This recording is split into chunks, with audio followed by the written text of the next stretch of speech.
एक कहानी थी जिसको डॉक्टर ज़ाकिर हुसैन ने लिखा था। तो कल आप लोगों ने बहुत कुछ समझा उस सबक से कि लोगों से अगर मोहब्बत करनी चाहिए तो सच्ची वाली करनी चाहिए, लालच उसमें ना हो। आजकल जो दुनिया में जो दिखावा वाला होता है उस तरह का नहीं होना चाहिए। अगर माँ से लोग मोहब्बत करें, भाई से मोहब्बत करें, आस पड़ोस से मोहब्बत करें तो क्या करना है, सच्ची होनी चाहिए, उस पर किसी चीज़ का डिमांड नहीं होनी चाहिए। जैसा कि आपने उस कहानी में पढ़ा समझा। तो आइए आज उस लेसन का यानी चैप्टर नंबर 2 का जो एक्सरसाइज है, जो सवालात और जवाब हैं, उसको शेयर कर रहे हैं आप लोगों के साथ। तो सबसे पहले इसमें जो है मल्टीपल चॉइस क्वेश्चन वाले एक्सरसाइज हैं। पहला क्वेश्चन है इसमें, मछेरा कहाँ रहता था, है ना। पहला क्वेश्चन क्या है कि मछेरा कहाँ रहता था। तो मछेरा पहाड़ी के परे, है ना। कहाँ रहता था, पहाड़ी के परे। पहली मर्तबा जाल से क्या निकला, तो पत्थर निकला था। फिर दूसरी मर्तबा जाल से क्या निकला, तो लकड़ी निकला था। और फरिश्ता किस चीज़ की अलामत था, फरिश्ता लालच का, मोहब्बत का, नफ़रत का, बगावत का। तो फरिश्ता जो अलामत था उस लेसन पे अगर गौर करो, सच्ची मोहब्बत पे, तो उससे तो यही ज़ाहिर होता है कि लालच का, तभी तो जन्नत से जो है निकाला गया। तो मेरे ख़्याल से उस लेसन के मुताबिक लालच का अलामत होना चाहिए, क्योंकि उसमें लालच की वजह से ही निकाला गया था। फिर उसके बाद जो है नीचे लिखे हुए सवालात के जवाब दीजिए। तो मैंने अलग से नीचे क्वेश्चन आंसर लिख दिया है कि मछेरा कौन था, वो रात भर क्यों नहीं सो सका।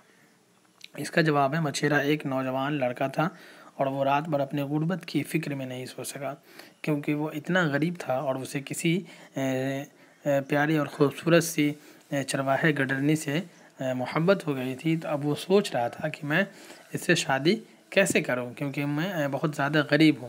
इसी सोच में वो रात भर नहीं सो सका। दूसरा क्वेश्चन है, मछेरे ने जब पहली मर्तबा दरिया में जाल डाला तो उसने क्या दुआ मांगी। तो इसका जवाब है, जब पहली मर्तबा दरिया में जाल डाला तो उसने दुआ मांगी, ऐ मेरे रब, आज तू जाल भर के मछलियाँ दिलवा दे, और कैसी मछली हो, सुनहरी मछली हो।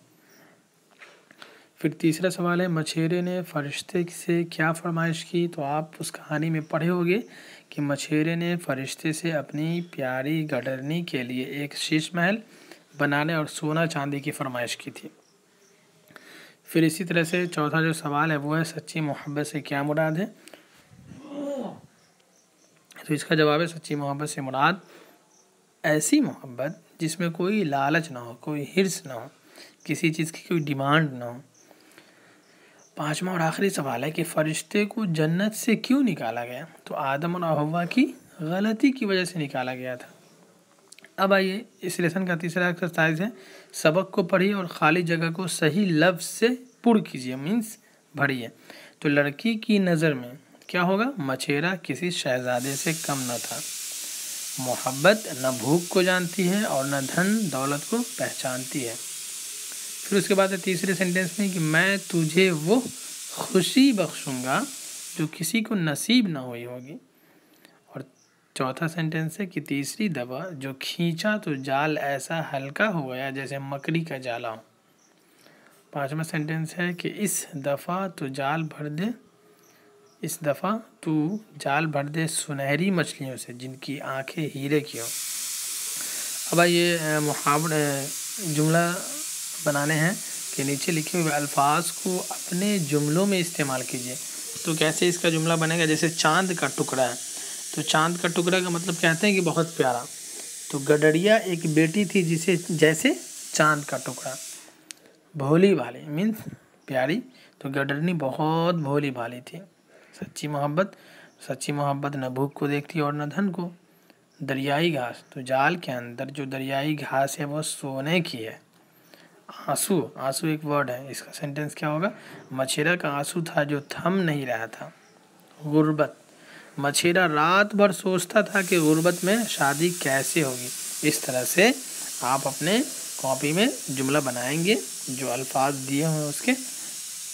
अब है कवायद की बात, यानी पढ़िए, समझिए और बताइए।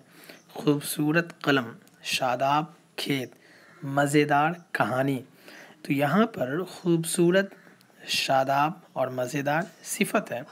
बच्चों आपने इंग्लिश में एडजेक्टिव पढ़ा होगा। सिफत कहते हैं किसी चीज़ की अच्छाई या बुराई बयान करने को। तो आप गौर करो सेंटेंस पे कि खूबसूरत कलम, किसके बारे में कहा जा रहा है कि खूबसूरत है? कलम के बारे में कहा जा रहा है। तो जाहिर सी बात है खूबसूरत जो वर्ड है वो क्या होगा? सिफत कहलाएगा। इसी तरह से कहा जा रहा है शादाब खेत, तो खेत के बारे में कहा जा रहा है कि ये हरा है, हरियाली है इसमें, तो शादाब क्या होगा? सिफत कहलाएगा। फिर इसी तरह मज़ेदार कहानी, तो कौन सी चीज़ मज़ेदार है? तो कहानी मज़ेदार है, तो मज़ेदार क्या होगा? सिफत होगा।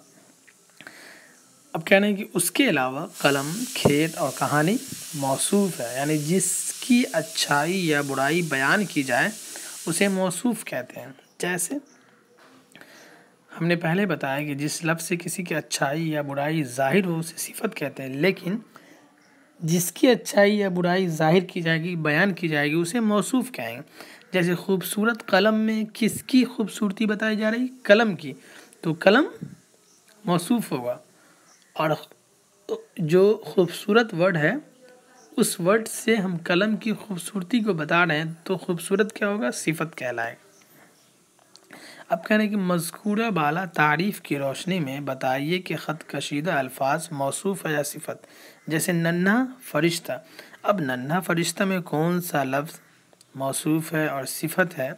फिर नन्ही हड्डियाँ में कौन सा लफ्ज़ मौसूफ़ है, सिफत है, ये आपको बताना है। दरियाई घास है, इसी तरह सुनहरी मछलियाँ हैं, सच्ची मोहब्बत है, गदला पानी।